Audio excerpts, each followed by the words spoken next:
Welcome to the UK Man Podcast, episode 98. On this week's show, ditching your 9-to-5 and creative real estate investing with Brad Woodall. I'm Tim. And I'm not Dave or Josh. I'm Brad Woodall.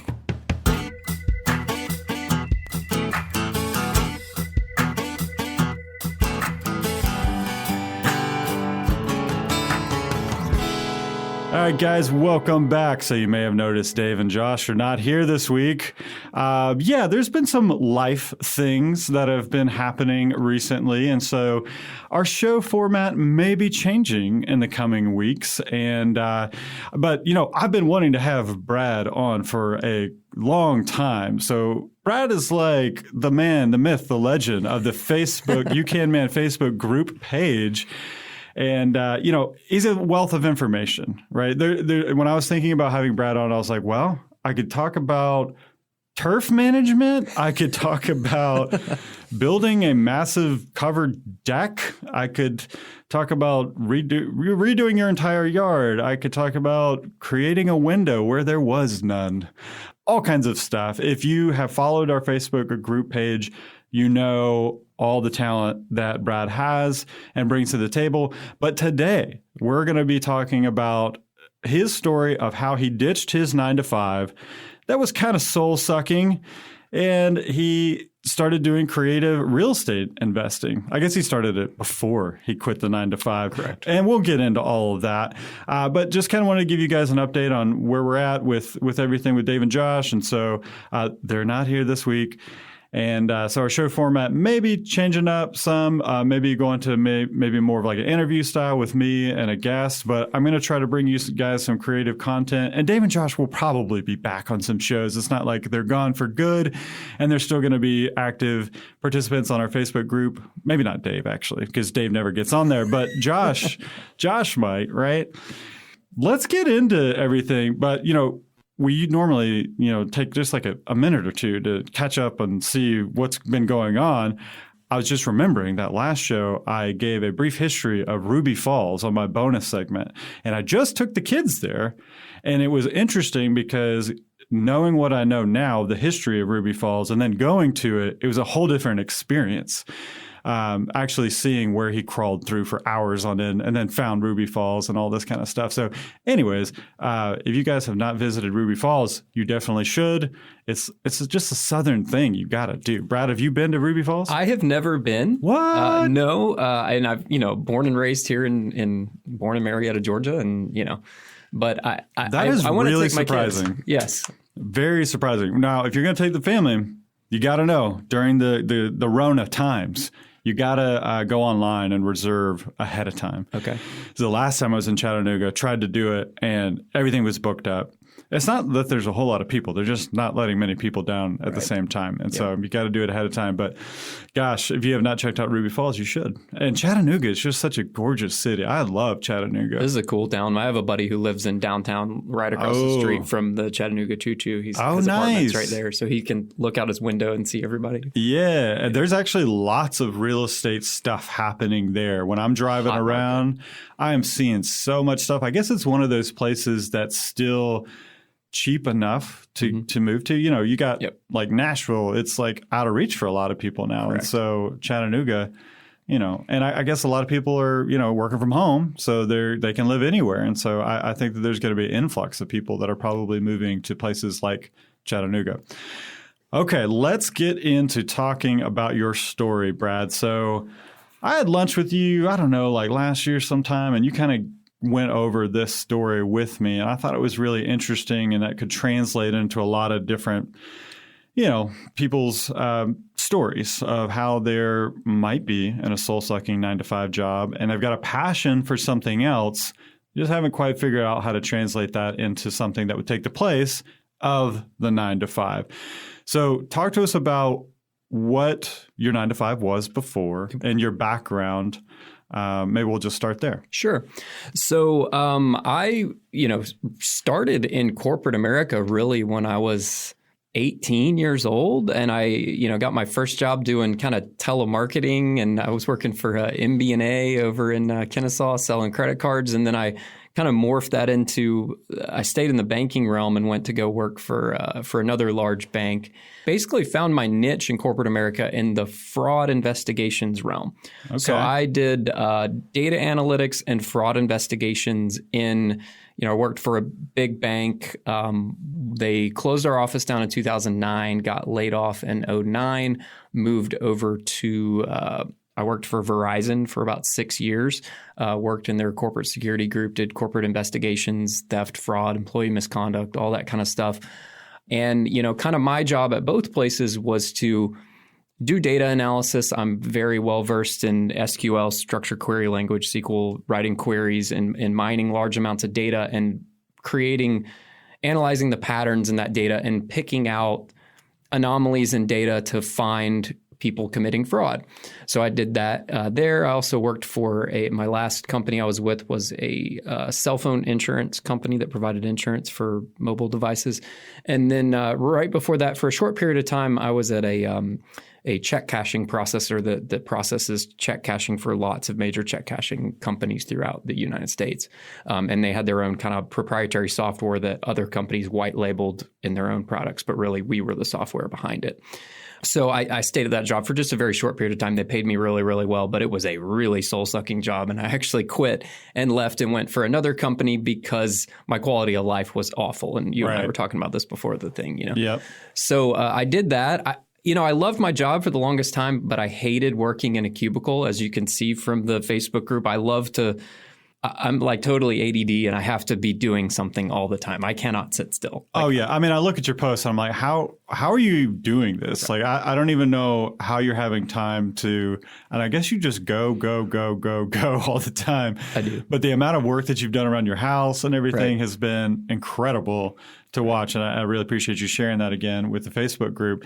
Okay. So you're at this soul-sucking job.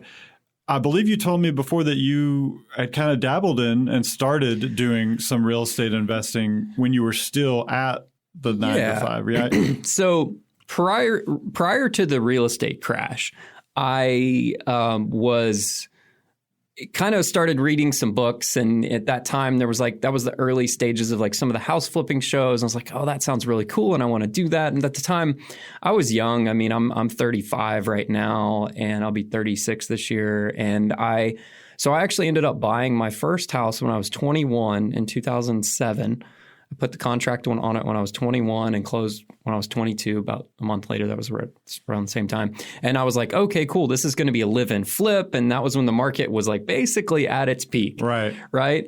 And then the market crashed like literally a month after I bought the house. And, so my dreams of, buying in this house and staying in it for like 2 years and then selling it and making a little bit of money and sort of parlaying that into the next deal, that sort of fell apart. So I was stuck in this house for, I finally sold it in 2015. And, Dang. So how long were you underwater with that? So basically in 2015, I sold the house for $4,000 less than I paid for it in 2007. Wow. I put a lot of time and projects into it. And that's kind of where my DIY journey Okay, that was what I was going to ask you as well. Yeah. Like, when did that really start? Well, growing up, my mom and dad were always DIYers. We kind of always did one big project per year. My parents always did that, improving the house. So at a young age, I mean, I was laying tile when I was like 13. I remember doing hardwood floors with my dad during the 96 Olympics. Like we had the Olympics on the TV and we were laying hardwood floors in the kitchen or in the living room. And so I remember that as a kid and always helping dad do. And really, I'm far and above my dad's skill set to this point. He calls me and asks me questions now, but like that's the way it's supposed to be, right? I mean, yeah. that's a success story right there. So that got me interested in that. And plus my uncle was a contractor and I, from a kid, I always said I wanted to be a carpenter when I grow up and stuff, as a little kid. I saw my uncle and, what he did and I was like, that's so cool. And so I always had an interest in that. And then, got into corporate America and then I started doing projects on my own house, right? I bought this first house. It was my house. Cool. Let's buy tools. And, every project was an excuse to buy another tool. Exactly. Right. And then by that time, like that was kind of when DIY Network first came on board. on TV, so I'd watch that. And then YouTube came about, and I'm a YouTube junkie now to this day. And that's pretty much all I watch is just YouTube. I don't watch other TV. So that's kind of what I did. And so I did that, and then sort of the market crashed. So then my dreams of real estate sort of crashed, and then I got focused on my career and And then in 2015, I kind of got back into real estate, started listening to podcasts, reading books, just consuming tons of podcasts, kind of a lot of people probably have heard of biggerpockets.com. Yep. Like that was the kind of the first podcast I listened to. And then I read this book that every real estate investor will say completely changed their paradigm, which is Rich Dad, Poor Dad, Robert Kiyosaki, just completely flipped my mindset on life and investments and, not doing what you're told to do, right? Go to work, get a good job, get a safe, secure job, invest in your 401k, blah, blah, blah. What we're all told to do. And then it changed my paradigm. And from that point, it just opened my world up. And I started sort of making offers on deals. This was 2015, so there was still a little bit of foreclosures out there. Really in 2012, 2013, or 2011 to 2013, all the hedge funds came up and just cleared out all the auctions. They bought all the foreclosure inventory in Atlanta and basically wiped out the auctions. They cleared everything out. And I still sell properties to these hedge funds to this day. They pay a heck of a lot more money than they were buying them for back then, but they still pay stupid money for houses. So started doing that and started making offers. I had a family member who's a real estate agent, so she would make offers for me, just sort of dabbling into that. And then I really went off on my own in 2016, created my LLC. I started doing direct to seller marketing, which is what I do to this day. I don't buy anything on market. Everything is off market. It's all direct seller marketing. And that opened my world up. Landed my first deal by the end of 2016. And then mind you, I'm working a full-time job here. 2017, I did 7 deals on the side. And then at the end of 2017, I was like, okay, I can do this. Told my wife, hey, I want to quit my job, and for her, my wife is very risk averse. Her family is, save, never spend any money. Like just that's their mindset. Oh, you can't invest. That's risky. You don't want to lose your money, blah, blah, blah. So to her, that was like a huge thing, but she knew that I had a passion for it and that she saw that I did a bunch of deals on the side. And mind you, this wasn't my first side business. I also ran a landscaping business from 2009 through 2014. I had a landscaping business that I ran on the side, kind of grew that small customer base, did that on the nights and weekends, after getting home from a 9-to-5 job, got to buy a lot of cool commercial equipment and got my license to do fertilizer and weed control and did all that stuff. Crazy. So anyways, but I sold that when we first, found out we were pregnant with our first kid we were thinking about having a kid and I was like, well, I can't do both. I need one of these has got to go. Right. So obviously the 9-to-5 paid me a lot more money and had insurance and all that. So I sold my landscaping business. At what point along this journey did you get your real estate license? So I went and got my license in 2017. I got my agent's license. Honestly, like as an investor, I don't need my license because I'm a buyer. You need to be licensed to buy and sell for others. And I buy and sell my own properties. Mm-hmm. So I don't need to be licensed, but I thought it might be a good idea to have it. And I still have it. And, I tell people I'm an agent, but I'm not a practicing agent. Right. I just have my license and I use that. Like I can list my own properties when I go to sell them. I have MLS access. It also sort of somewhat sets me apart, I thought it would set me apart when talking to sellers like, oh, I'm a licensed agent too. But really sellers don't care. The sellers I deal with, they just want to sell their house. They don't really care. And for those of you that don't know, when you do have a real estate license, you always have to disclose that. Correct. Even if you're not running it through your brokerage or anything like that, you're buying it under your company or something, you always have to disclose that information. So that's what Brad was saying. So let's talk about, I think a lot of people might be thinking, well, is he buying these properties and then fixing them and flipping them?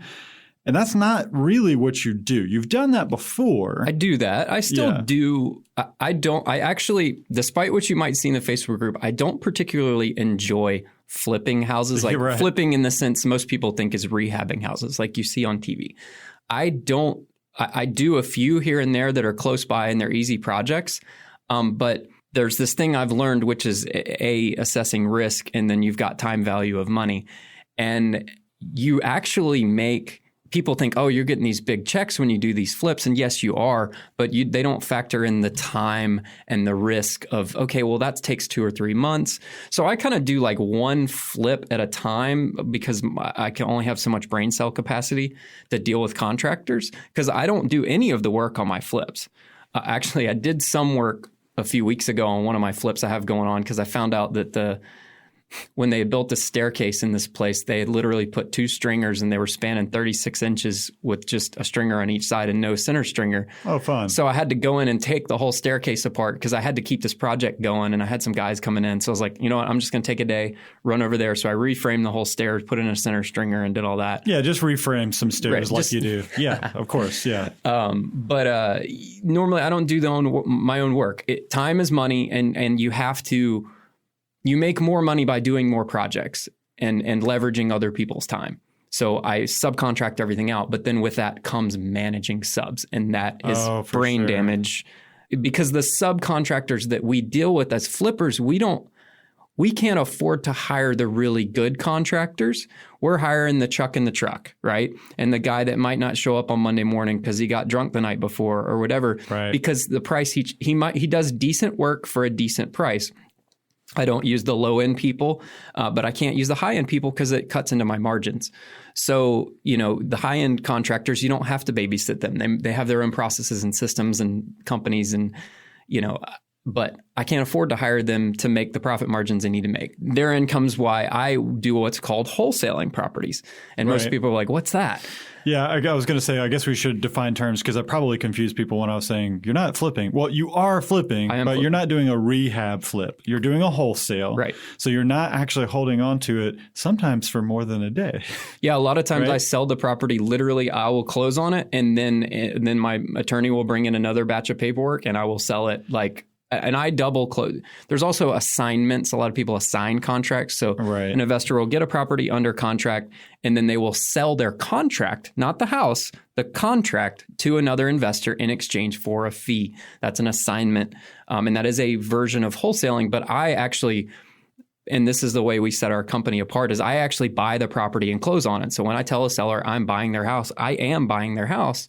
And then I resell it immediately thereafter. Sometimes I might hang on to it for a week. Sometimes it might be a month. Sometimes I might buy a tenant and I've got to I got to get the tenant out of the property and then I can sell it.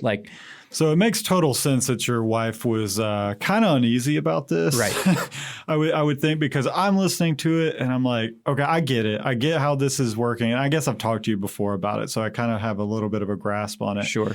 But the terminology you use, the words you used earlier, something about you've got to assess the risk. Correct. And so I think that's where you've really done your due diligence and you've figured out the sweet spots on how you can make this happen and make it worth that risk. So maybe talk a little bit about that. So we look at every deal uniquely, and I say we because I have a whole team of people now. I've built this business into a true business. I have 3 full-time employees and a virtual assistant in the Philippines, so I have 4 employees basically.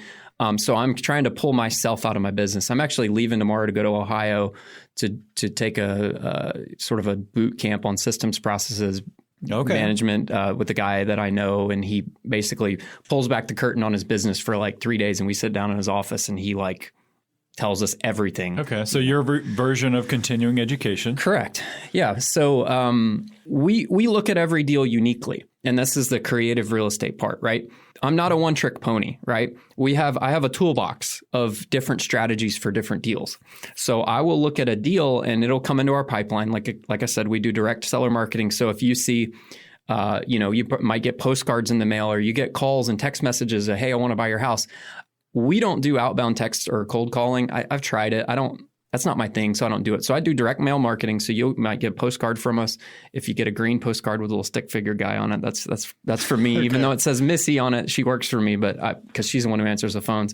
And then I do internet marketing. So I do Google Ads, Google pay-per-click, SEO, search engine optimization, I've learned how to do all that. So most of our leads come from our website or they come from our direct mail campaigns. A lot more of your leads are coming from people Googling how to dump their property instead of you giving them the cold call, which I don't know how. I get this all the time. And a lot of listeners hearing this now, they're probably thinking, I hate that crap. Right? And I do. So you'll get the cold call, they'll leave the voicemail, and it's totally, I don't know how these people, they must keep doing it because it's working. It works. Now, listeners who don't know, what I'm talking about, if you own a house, you're on public record, they can look you up on tax records, all this stuff. So you'll get the phone call, voicemail. Hi, I know this is kind of awkward, but my name's Sally, and I'm looking to buy a property in your area, blah, blah, blah. And you're just like, seriously, Sally, I can see right through this, and I don't know how people are even falling for this, right? But I guess they do it because it's working somehow. And maybe the person that got the phone call, they're like, actually, I do want to just dump this place. So maybe I will give Sally a call back. But a lot more of your stuff is all the internet leads where you're basically paying a lot for Google ads and that sort of thing. And so when people are searching for this, they come across your website and then you take it from there. Yeah.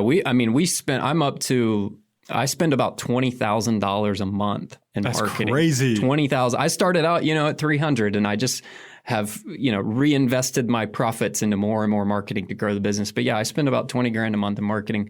We drop we're up to about 30,000 pieces of mail every month. And then I pay Google about $8,000 to $9,000 a month on Google for pay-per-click. And then I get, leads from organically through SEO, which is quote unquote free, although requires a lot of time and effort and backlink building and lots of other work. And I pay a copywriting company to write the copy for my website and all that stuff. Yeah, this is interesting. It's a whole different world. Yeah, it's completely different than what a lot of people were thinking about when they saw the title of the show.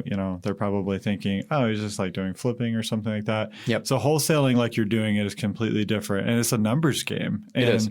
Yeah, that risk assessment is all about what you're doing. So you're banking on getting X amount of leads when you spend X amount of dollars. It's exactly how it works. It's a math problem. Yeah. It's literally a math problem. I know that I can spend and I look at the data and I analyze it because I have a data analytics background. I know that if I send X amount of pieces of mail every month, I'm going to get X amount of calls back, which is going to be X amount of actual true viable leads, which is going to translate to X amount of appointments. And then I know of X amount of appointments, I'm going to get X amount of contracts. And I know that a few of those are going to fall out because of title issues or whatever. So I can actually calculate, and this is how I've scaled my business, is I've analyzed the data and I know that each lead or each deal right now, my cost per deal is about $5,000-ish. So for every deal that we get, I have to spend $5,000 in marketing to get that deal. Right. So then I know if I want to do one more deal a month, I need to spend thereabouts $5,000 more in marketing. But you have to do that strategically and understand the data and the lists and blah, blah, blah, blah, blah, which I figured all that out. Yeah. And you mentioned when you're explaining that, you mentioned some title issues that you might have. Correct. And that's got to be a pretty big deal. You're talking about people that are trying to dump things. Well, they might have some serious clouds on those titles, if you will. And so trying to figure that out too would be interesting. So listeners who don't know, basically we're talking about existing liens that they may have on the house that nobody knows about until they do a title search. Right. And then they figure out all this stuff. So Brad's having to deal with a lot of this stuff. Like when he goes to do an appointment to look at a house, you probably have to ask, do you actually own We've had that before. We've had people try to sell a house they don't even own. Oh, yeah. I mean, and then you got to think about like estate sale stuff because that's probably a ton of it too. Somebody passes away and, their kids are trying to sell the house. Well, there might be some sort of debts on the house that mom and dad left that they didn't know about. So these are all hurdles that you've got to jump over and think through. Let's talk a little bit about how you approach, looking at a house and how this is a whole big topic here, but just the condition of the house. Like what are the things that you just say no to when you go look at a house? Is there something that will cause you not to buy the house? And I'm not talking about title issues and that sort of thing. I'm just talking about the condition of the actual house. To this point, no. Everything has a highest and best use. Every property has a highest and best use. And like I mentioned earlier with my toolbox, like I look at every deal. What is the highest and best use of this property, and what exit strategy fits this house or this deal correctly? So I might look at one, I might go in, okay, this is a good fix and flip, or this is something I want to keep as a rental property. So I'm amassing I cherry pick my deal pipeline for rental properties. I get to keep that. I also do what's called owner finance notes. I do owner financing, so note investing. I literally am buying one today. Where we're basically buying a property and then we're selling it on terms to an end buyer who needs the financing, can't get financing from a traditional bank. And she's getting a good deal. We're getting a good deal. I mean, just that deal alone will yield me 14.5% return on my money. I'm always shooting for like 10+% return on my money. Obviously on some of my flips, I'm double and tripling my money. I'm always looking at my return on investment. What is the highest and best use of my money? But back to the deals, was this a good rental property? Can I sell this on terms? Can I buy this on terms? I buy a lot of stuff on seller financing terms, or I'll buy them on what's called a lease option. Where I'll rent the property from the owner. I get a lease on it with a right to sublease. So then I just sublease it out to somebody else.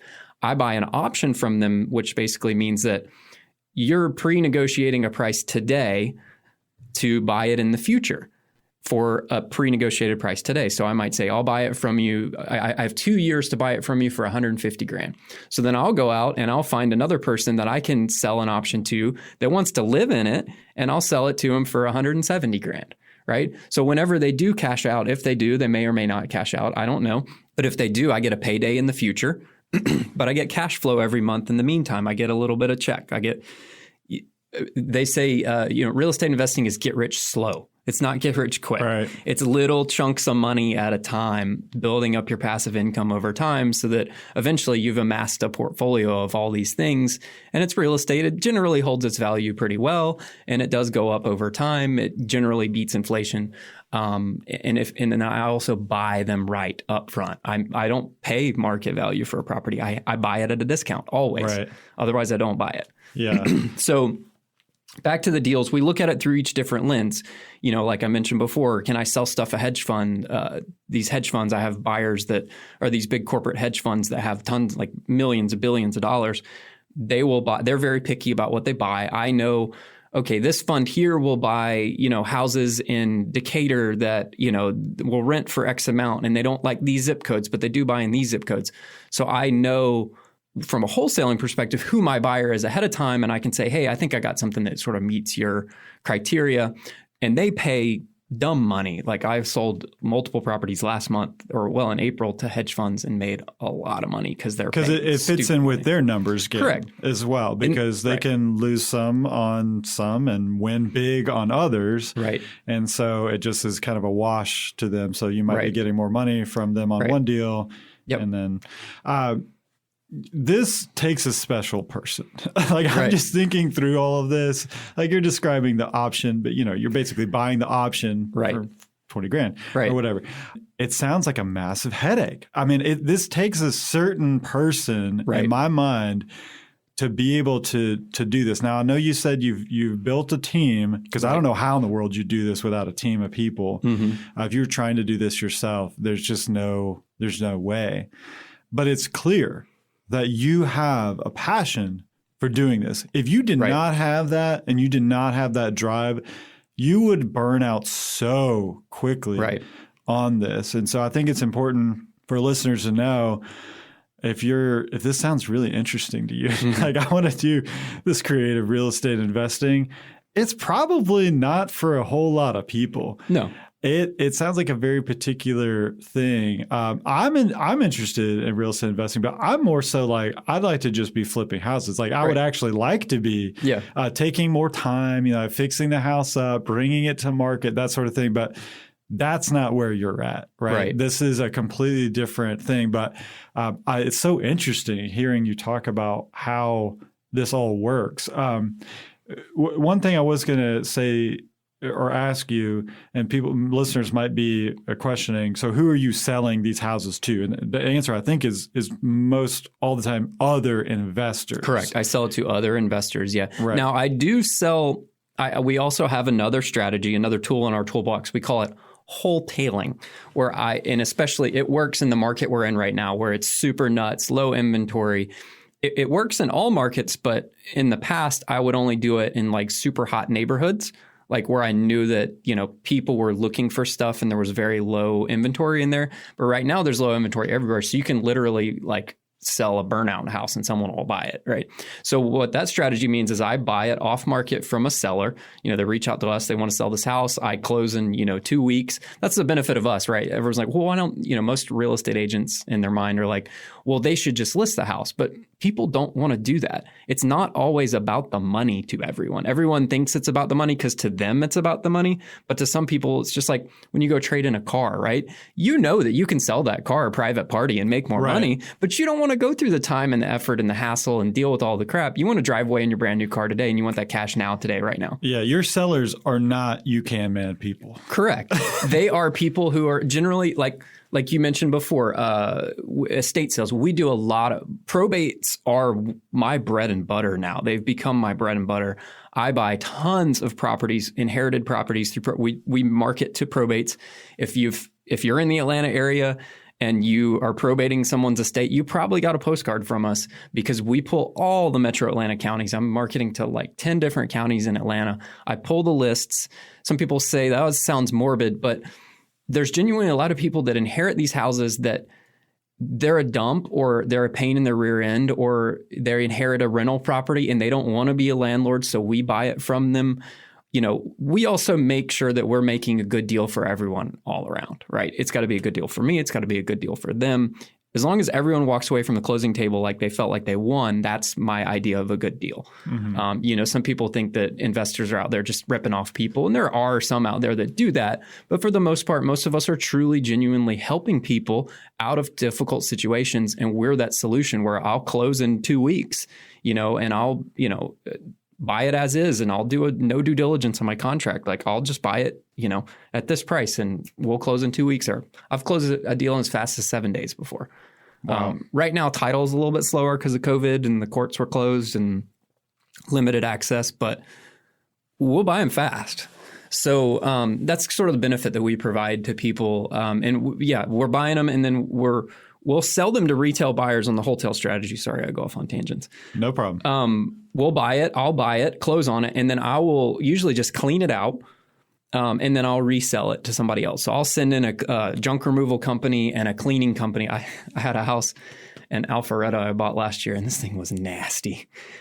My cleaning lady charged me $900 to clean this house. It was so gross. So we sent in a junk removal company. We spent probably $4,000 on junk removal, just getting all this. These people, they moved too. We paid for the moving company. Well, we kind of split it 50-50 with the seller. They paid for half. We paid for half. And they moved like 4 or 5 trucks full of stuff. And then we still had to send in a junk removal company and clean out more stuff. They had so much. They weren't hoarders. They just had a lot of stuff. And so cleaned it out. And then it was in a hot neighborhood near downtown Alpharetta. I said, I'm going to list this thing as a fixer-upper, handyman special. I don't try to hide that it's a junker. Like, it's a hot neighborhood, great house. Like, it just needs some work. And I don't want to do the work because that was going to be a $85,000 rehab. And I don't really enjoy doing those really big rehabs. They're cool from the transformation perspective, but for the time and the risk and all that, it's not really worth it. I make more money flipping a lot of base hits, right? That's where you make your money, is doing a lot of easy flips. You make way more money in that same amount of time doing 3 or 4 flips than you would doing that one big, massive one, Mm-hmm. Well, this has been super interesting. I feel like we could probably talk. We could. About all kinds of stuff. And you, like I said, mentioned on the front end of the show, Brad's got a lot of other talents in a lot of other areas besides creative real estate investing. But Brad, why don't you tell people how they can find you? So you primarily are dealing in the metro Atlanta area. Correct. I'm sure you'd go anywhere if the deal was right. Right. But more or less around the Atlanta area, but tell everybody the name of your company and how they can reach you. Yeah, so my company, well, one of my flipping company, I should say, I have a bunch of different companies, but my flipping company where we buy houses is Arborview Properties, ARBORVIEW, and then it's arborviewhomebuyers.com is our website. And you go on there and you'll see it's me and all the videos. I do a ton of YouTube videos. I have a whole YouTube channel around all the different topics around why someone would want to sell a house and all the different strategies we do. But that's a customer facing website. That doesn't have anything to do with us selling the properties. That's a whole different company. But so that's me. And then you can find me on, Facebook or whatever, Brad Woodall. I've been on a bunch of real estate podcasts and stuff in the past. If you Google Brad Woodall podcast, you'll find something. You will also find the former Braves pitcher, Brad Woodall. He shows up on Google. So yeah, and I've actually did an out-of-state deal back right after Christmas. We bought one in South Carolina. I did it with a friend of mine. Never even went, and that's another... I buy these properties now and I've never even seen them. I don't even step foot in them anymore. I buy and sell them and I've never seen them before. And is that just because of how crazy the market is right now? No, it's more of I've built a team out and my team does it for me. Okay, gotcha. And they go look at the properties, they analyze the deal. I look at the numbers. Does it make sense? Great, I'll buy it. Do we occasionally run into crazy things that we weren't expecting? Absolutely. You always do. Okay. And if you're listening to this and this is like way too much of a headache for you and you're just like, I could never do that. However, you might be interested in investing in what Brad is doing. He's got opportunities for that as well. Right. I think that's going to do it for this week's show. Remember, we're on a every other week schedule, so I'll see you guys in 2 weeks. Check out our Facebook group page if you haven't done that already. We'll see you.